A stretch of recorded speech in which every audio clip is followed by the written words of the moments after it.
Doctor Manisha Sharma ji. Radhe Radhe महाराज। राधे राधे महाराज जी। महाराज जी, आज से 3 वर्ष पूर्व जीवन में एक भारी विपत्ति आई जिससे हम निकल नहीं पा रहे थे। फिर शिव जी की कृपा से आप हमारे जीवन में आए, उन्हीं की कृपा से आज हम आपके समक्ष बैठे हैं। महाराज जी, इस संसार में हर प्राणी के जन्म एवं मृत्यु की तिथि एवं समय विधाता ने पहले ही रच रखा है। फिर यदि कोई आत्महानि करता है बहुत तो इसे दुर्गति पाप होती है, क्यों मानते हैं? बहुत दुर्गति होती है। क्यों? क्योंकि आपका शरीर प्रयोग करने का अधिकार है, शरीर को नष्ट करने का अधिकार नहीं, ना भारतीय कानून में ना भागवतिक कानून में। आपको शरीर मिला है, ये सरकारी गाड़ी है, तुम्हारी नहीं है।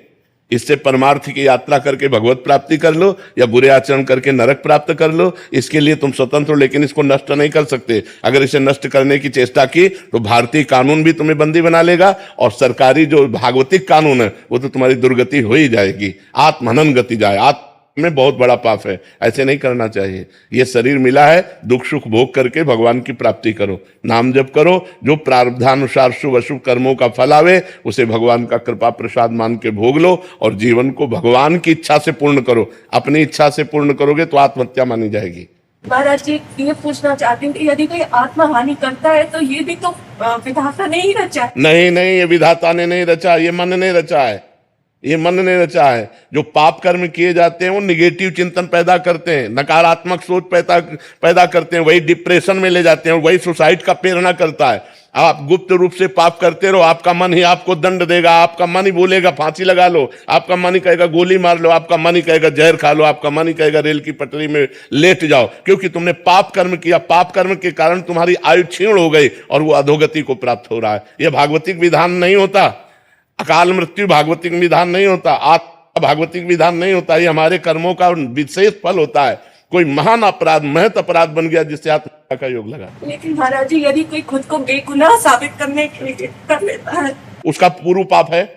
ऐसा नहीं, बेगुनाह साबित करने के लिए हम आत्महत्या नहीं कर सकते। बेगुनाह साबित करने के लिए हमने अपना प्रयास किया, इसके बाद अगर हमें दंड मिलता है तो उस पाप का दंड मिलता है जिसका हमने भोग नहीं भोगा।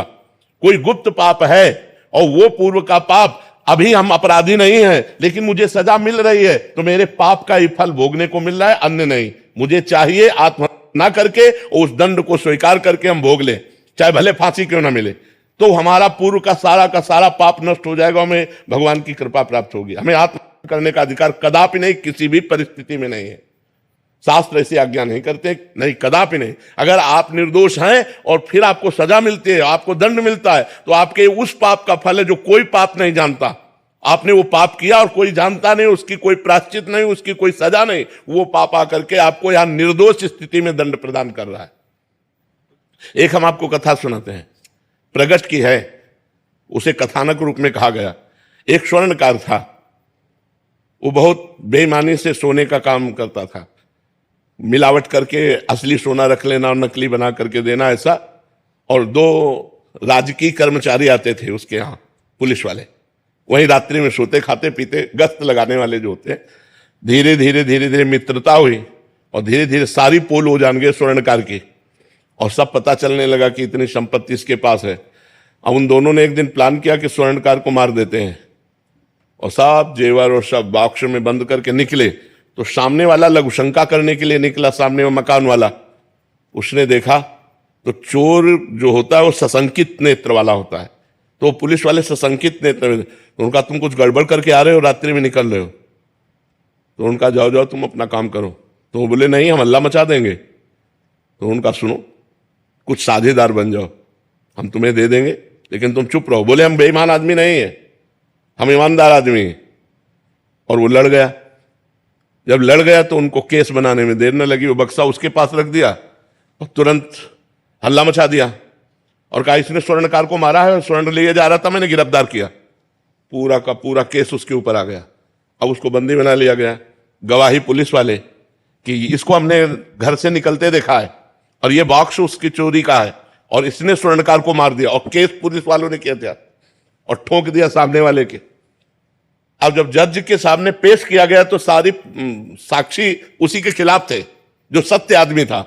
तो उसने रो के कहा जज से कि आप जो सजा देंगे वो तो भोगना ही पड़ेगा, क्योंकि साक्ष्य हमारे खिलाफ है, लेकिन मैं हृदय से कहता हूं मैंने पाप नहीं किया, ना मैंने उसे मारा है, ना मैंने चोरी की है, मैंने ऐसा ऐसा बोला तो मुझे फंसा दिया गया। तो जज के अंदर भगवान बैठे,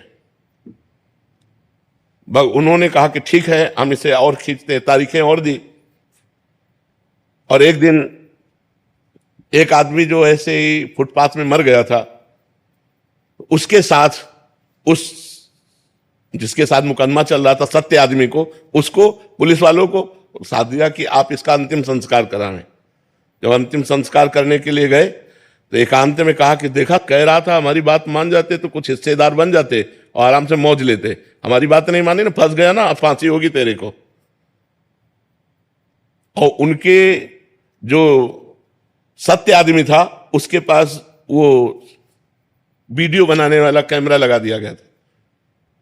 जज ने सफाई के लिए जब वो गया, पूरा वीडियो सहित पेश किया, तो सत्य आदमी तो निर्दोष था ही।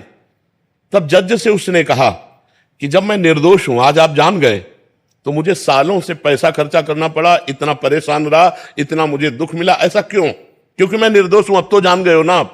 तो जज ने कहा, सत्य बताना, इस जन्म में तुमने कोई ऐसा पाप किया है जिसकी सजा ना मिली हो और जिसका प्रायश्चित न किया हो? उसी का दंड आपको यहां निर्दोष होने पर प्राप्त हो रहा है, आप सत्य बताना। तो उसने अपनी घटना बताई, तो वो मृत्यु दंड इधर आकर के उसको फंसाकर इतना दंड दे रहा था। तो ये बात समझ लो कि जो पाप आप लोग भ्रूण हत्या करते हैं, गर्भ हत्या करते हैं, इसका प्रायश्चित करते हैं, और जब इनका परिणाम आता है तो बोले हम निर्दोष थे। जो आप पाप करोगे उसका दंड भोगना पड़ेगा, आज नहीं तो कल, और ऐसी जगह भोगना पड़ेगा जहां आपने पाप नहीं किया। हम मानते हैं 100% आप सत्य हो, लेकिन आपका पूर्व का वो गुप्त पाप आपकी ऐसी तैसी कर देगा। इसलिए डरो, पाप कर्मों से डरो। अगर हमसे कोई पाप कर्म नहीं होंगे तो हमारी कोई समस्या नहीं होगी। अवश्य में भोक्तव्यम कर्तम कर्म शुभाशुभम, शुभ और अशुभ कर्म अवश्य भोगने होते, चाहे कोई भी हो, चाहे संत महात्मा ही क्यों ना हो, बड़े बड़ों को भोगना पड़ता है। इसलिए कोई यहां भगवत विधान में छल कपट नहीं चल सकता। आज तुम निर्दोष हो, कसम खा के कह सकते हो, लेकिन कल का पाप तुम्हें आज फंसा रहा है, इसको कैसे बता सकते हो तुम? इसको कैसे जान सकते हो तुम?